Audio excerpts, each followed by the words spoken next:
ഉപജീവന മാർഗം അതിൽ ഭംഗം വരുത്താതെ ശശിയേട്ടൻ പ്രവർത്തിച്ചു. തന്റെ വീട്ടിലെ പശുക്കളെ പുലർച്ചെ 4:30 മണിക്ക് എഴുന്നേറ്റ് കറന്ന് അതിന്റെ പാലുമായി 6 മണിയാകുമ്പോഴേക്ക് സൊസൈറ്റിയുടെ ഓഫീസിൽ ആ പാലും ചുമന്ന് നടന്നെത്തുന്ന ശശിയേട്ടൻ തെരഞ്ഞെടുപ്പിന്റെ തീവ്രമായ പ്രചരണ വേളയിലും പതിവ് തെറ്റിച്ചില്ല. ഒരു ചില്ലി പൈസയും ആർക്കും കൊടുക്കാൻ ശശിയേട്ടന്റെ കയ്യിൽ ഉണ്ടായിരുന്നില്ല.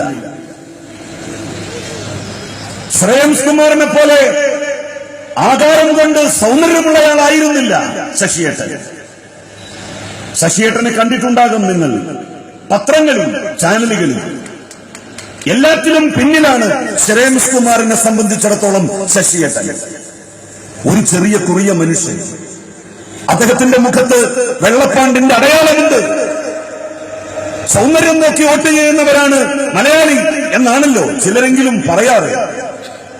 പക്ഷേ വടകരയിൽ ശ്രേയംസ് കുമാറിന്റെ പ്രതാപത്തിനെതിരായി ശശിയേട്ടനെ ഇടതുപക്ഷം CPIM മത്സരിപ്പിക്കാൻ വേണ്ടി തീരുമാനിച്ചപ്പോ പലർക്കും മുഖത്ത് പരിഹാസമായിരുന്നു.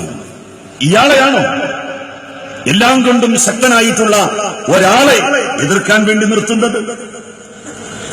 ആ നാട്ടിലെ ജനങ്ങൾക്ക് അറിയാമായിരുന്നു ശശിയേട്ടൻ ആരാണെന്ന്.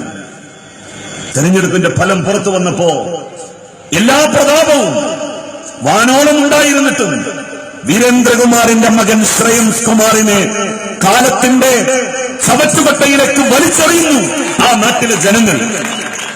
പണത്തെ, പ്രതാപത്തെ, സൗന്ദര്യബോധത്തെ കസക്കി എറിഞ്ഞു. ശശിയേട്ടൻ വിജയിച്ചു കയറിയത് എന്നെ സംബന്ധിച്ചിടത്തോളം കേരളത്തിലെ ഏറ്റവും തിളക്കമാർന്ന വിജയം ഞാൻ ആ ജയത്തെയാണ് പറയുക. ആ മനുഷ്യനെ കാണുമ്പോ അദ്ദേഹത്തിന്റെ മുമ്പിൽ സ്നേഹാദരങ്ങളോടെ ഒന്ന് കൈകൂപ്പി നിൽക്കണം എന്നെനിക്ക് തോന്നിയിട്ടുണ്ട്. അത്രക്ക് കമ്മ്യൂണിസ്റ്റ് പാർട്ടി ഇടതുപക്ഷ ചേരിയെ സ്നേഹിക്കുകയും അതിന്റെ കൂടെ നിൽക്കുകയും അതിന്റെ ആശയങ്ങൾ തന്റെ ജീവിതത്തിൽ പകർത്താൻ വേണ്ടി ശ്രമിക്കുകയും ചെയ്ത മനുഷ്യൻ. അങ്ങനെ ഒരുപാട് അത്ഭുതങ്ങൾ ഈ തെരഞ്ഞെടുപ്പിൽ സംഭവിച്ചിട്ടുണ്ട്. UDFന്റെ കണ്ണ് തുറപ്പിക്കണം. ഇതൊക്കെ LDF കേരളം ഭരിക്കാൻ വേണ്ടി പോവുകയാണ്.